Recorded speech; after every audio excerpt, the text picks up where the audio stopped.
Oh, quel pays sauvage!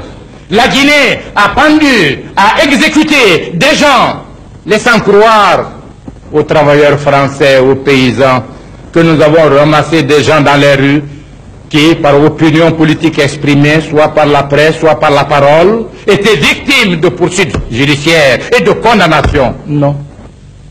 Nous avons été agressés. Le Conseil de sécurité a tenu une session spéciale et a reconnu le fait. Il a invité les puissances agressives à payer à la Guinée les dommages-intérêts. J'ai répondu non, je n'en veux pas. Si elles ont conscience d'avoir commis un crime, je les invite à libérer mes frères des colonies portugaises. Telle a été ma déclaration. L'Organisation de l'Unité africaine a tenu une session spéciale le 12 décembre 1970 à Lagos. Et l'unanimité des membres était cette fois-ci présente. Une résolution votée à l'unanimité flétrit cette agression, les auteurs de l'agression, prononce la solidarité avec la Guinée et invite la Guinée à appliquer les sanctions extrêmes à tous ceux qui sont à la base de cette agression. Invite tous les pays à remettre à la disposition de la Guinée ceux qui, ayant participé à l'agression, se trouveraient dans ces pays-là. Je connais l'histoire de France, on me l'a enseigné. Je l'ai vécu en partie. J'étais ici en 1946, au 8e congrès de la CGT. Et en ce moment, la CGT était la centrale unique des travailleurs français. Je connais l'histoire de France. Et je sais qu'en août, septembre 1944, ce sont des dizaines de milliers de traîtres dont le compte a été réglé directement par les patriotes français. 17 000 communards sont passés aux armes, 110 000 autres traîtres exécutés par le peuple. Et je dis bien, dans Historia numéro 36, M. Tedjen déclare: les rues sont jonchées de cadavres. Ce spectacle affreux servira de leçon. Donc la France était fière de sa victoire sur les envahisseurs étrangers et sur les traîtres français. Nous ne pouvons pas comprendre que la presse française traîne dans la boue le peuple de Guinée pour avoir châtié ceux qui l'ont agressé le 22 novembre 1970. Et la presse laissait croire à l'opinion que c'était des Français qui étaient victimes. Je déclare solennellement que l'information est fausse et indigne. Aucun n'est français. Ce sont des Guinéens, voire des Guinéens cadres de leur pays. Évidemment, qui avaient épousé des Françaises. Mais si aujourd'hui,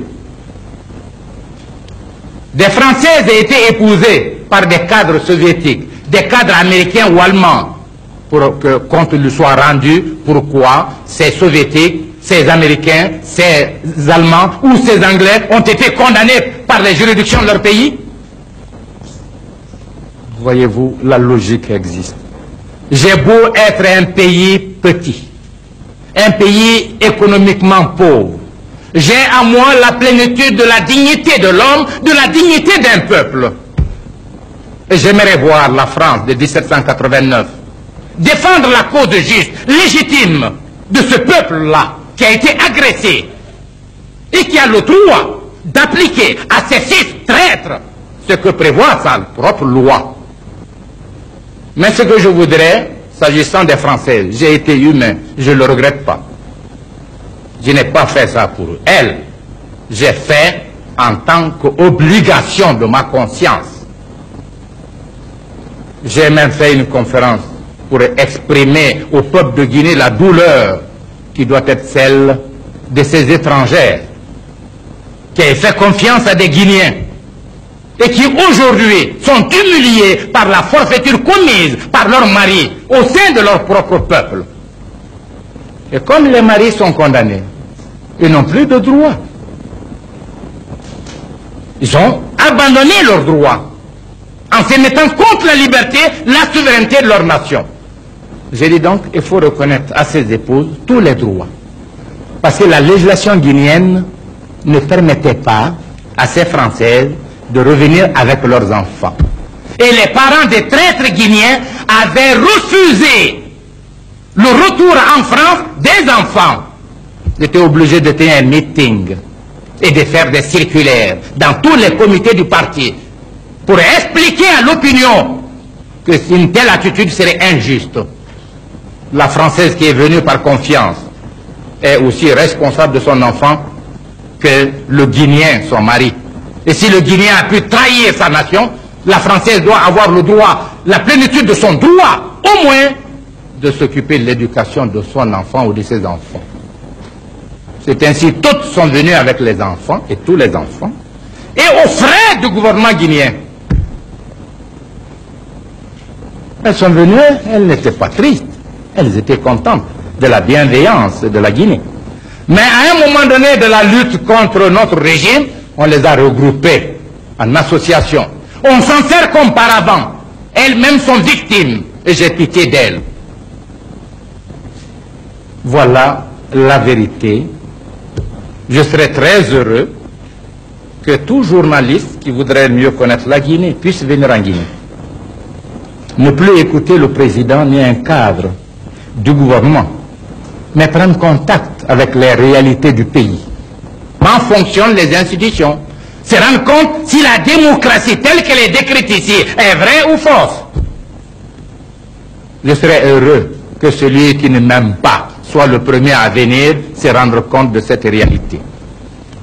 Voilà, messieurs la presse, je m'excuse de vous avoir retenu longtemps, mais je sais que la plupart des points d'information contenus dans mon exposé n'étaient pas connus de vous et qu'il était de mon devoir d'émettre le message de mon peuple et de son régime.